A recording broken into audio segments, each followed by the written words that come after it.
Bom dia, bom dia. Como vocês estão? Espero que bem. Bora começar nosso dia, fazendo a nossa oração inicial, pedindo para que Deus aí nos dê sabedoria e discernimento para seguir com a sua palavra, amém? Oremos. Senhor nosso Deus, nesse momento, nos colocamos diante de Ti com humildade e gratidão. Gratidão porque a Tua palavra revela não apenas fatos históricos, mas o Teu coração amoroso agindo na história humana. Pedimos que o Teu Espírito Santo abra nosso entendimento para compreender a profundidade do Teu plano de salvação, que atravessa gerações, histórias e vidas. Que esta leitura nos ajude a reconhecer que o Teu amor alcança todos, independentemente do passado, das falhas ou das origens. Em nome de Jesus. Amém. Amém, meus amores. Hoje nós vamos para o nosso dia 36. Vamos dando sequência na leitura do Evangelho de Mateus. Ainda estamos falando sobre a conclusão do capítulo 1 até o versículo 17. Capítulo 1, 2 a 6. As 4 gerações de Pérez e Aminadab abrangem aproximadamente 450 anos. As 6 gerações de Naasson até a ascensão da monarquia com Davi totalizam mais 400. Capítulos 1, versículo 3. A inclusão de 5 mulheres na genealogia de Jesus. Tamar, Raabe, versículo 5. Ruth, versículo 5. Betsabá, aquela que tinha sido mulher de Urias, versículo 6. E Maria, versículo 16. É incomum, uma vez que a genealogia era geralmente delineada através dos homens, tidos como chefes de família. Raabe e Ruth eram gentias, e Tamar, Raabe e Betsabá foram mulheres de caráter questionável. A linhagem é composta de homens, mulheres, adúlteros, meretrizes, heróis e gentios, e Jesus será o salvador de todos eles. Capítulo 1, versículos 6 a 11. Mateus pode ter se baseado em 1 Crônicas 3, capítulo 3, versículos 10 a 14, uma vez que ambas as genealogias omitem vários reis encontrados na narrativa dos livros de Reis e Crônicas. Era comum omitir nomes em uma genealogia, a fim de facilitar a memorização. O que impressiona nessa seção é a alternância entre os reis piedosos e ímpios que governaram Israel. Capítulo 1, versículo 12. A maldade de Jeconias.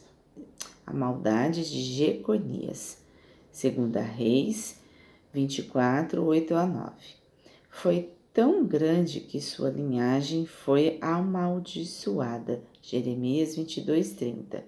Embora um filho biológico não pudesse, por essa razão, herder o trono, o direito legal ainda poderia pertencer à linhagem de Jeconias.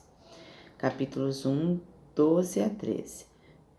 Zorobabel levou o primeiro grupo que recebeu permissão para regressar do exílio para Israel. Capítulos 1, versículo 16 e 17. Jesus é o herdeiro legal e legítimo da promessa da aliança ligadas ao trono davídico. Versículo 6. Bem como o herdeiro legal e legítimo das promessas da aliança relacionadas à descendência e terra de Abraão. Versículos 1 e 2. Capítulos 1, versículos 17. Gerações 14.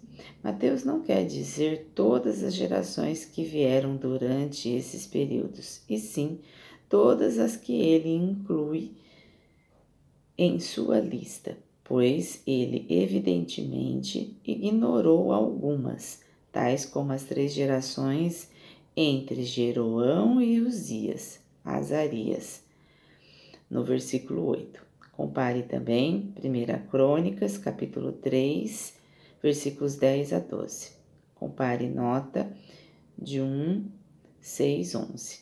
É possível que, para facilitar a memorização, ou talvez por simetria literária ou simbólica, Mateus estruture a genealogia a fim de enumerar 14 gerações a partir de cada seção principal, de acordo com a prática judaica da gematria, que é a atribuição de um valor numérico às consoantes de uma palavra. O nome de Davi somaria D mais V mais D, ou 4 mais 6 mais 4, que é igual a 14.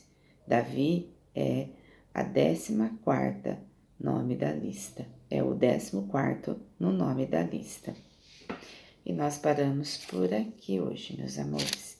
Amanhã a gente continua nos versículos 18.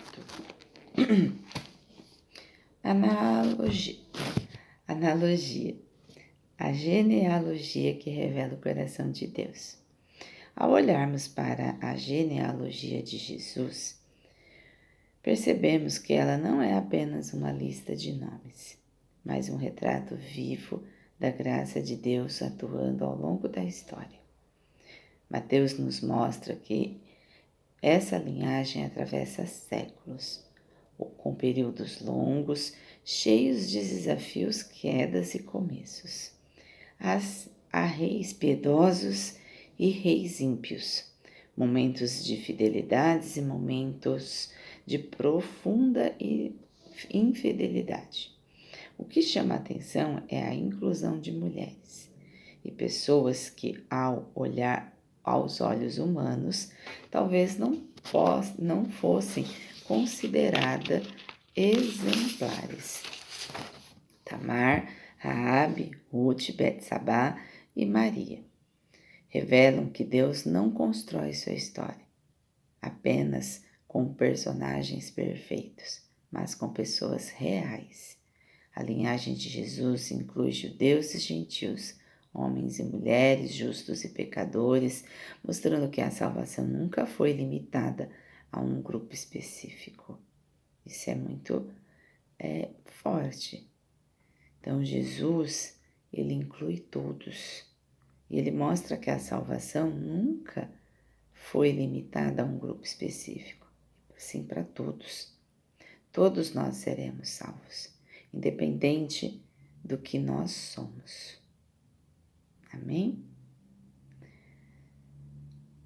Mesmo quando a linhagem parece ameaçada, como no caso de Jeconias, cuja descendência foi marcada pelo juízo, Deus preserva o cumprimento da promessa.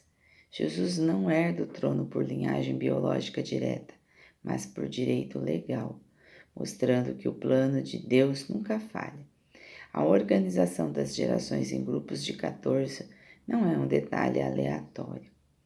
Ela aponta diretamente para Davi, reforçando que Jesus é o Messias prometido, o herdeiro legítimo do trono davídico e o cumprimento das promessas feitas a Abraão. Essa genealogia nos ensina que Deus age no tempo certo, através de histórias imperfeitas, para realizar um plano perfeito. Amém? Deus sempre faz as coisas de forma que as coisas se corrijam por si só.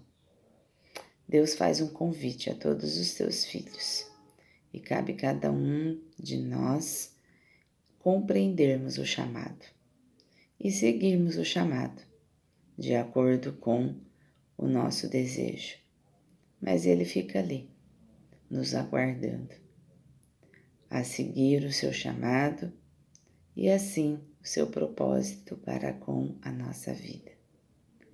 Quando assim o fazemos, assim Deus começa a agir, com honra, veracidade, dentro daquilo que Ele espera para conosco. Que possamos ter essa clareza na nossa mente e aprender a ser obedientes ao Pai, para que assim Ele possa cumprir o que Ele nos direcionou a fazer em vida. Amém? Oremos. A moça da cirurgia está ótima. Que você fique bem. Que Deus continue te abençoando na sua recuperação. Que essa oração vá até você nesse momento. Que você continue aí numa recuperação perfeita. Amém? A princesa também tá bem. Até deu uma corridinha ontem, até levei um susto. Falei, vai com calma aí, bebê. Mas ela tá bem melhor.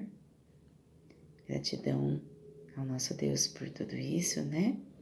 Por sempre estar colocando anjos na nossa vida e por sempre estar colocando os cuidados necessários. Vamos pedindo pelo nosso dia, que seja um dia propício para entrarmos na palavra do Senhor e para que assim possamos fortalecer o nosso coração a cada dia e seguir o nosso caminho diante de tudo. Senhor nosso Deus, gratidão porque a Tua palavra nos lembra de que ninguém está fora do Teu alcance. Gratidão porque a nossa história, assim como a genealogia de Jesus, também é feita de erros, aprendizados, quedas e recomeços. E ainda assim é acolhida por Ti.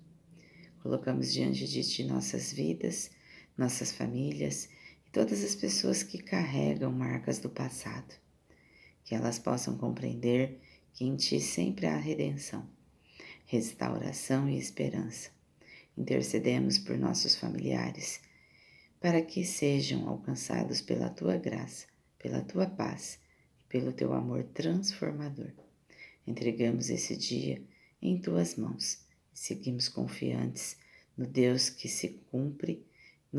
cumpre Suas promessas, de geração em geração. Em nome de Jesus. Amém. Amém, meus amores. Que possamos honrar isso sempre, que possamos caminhar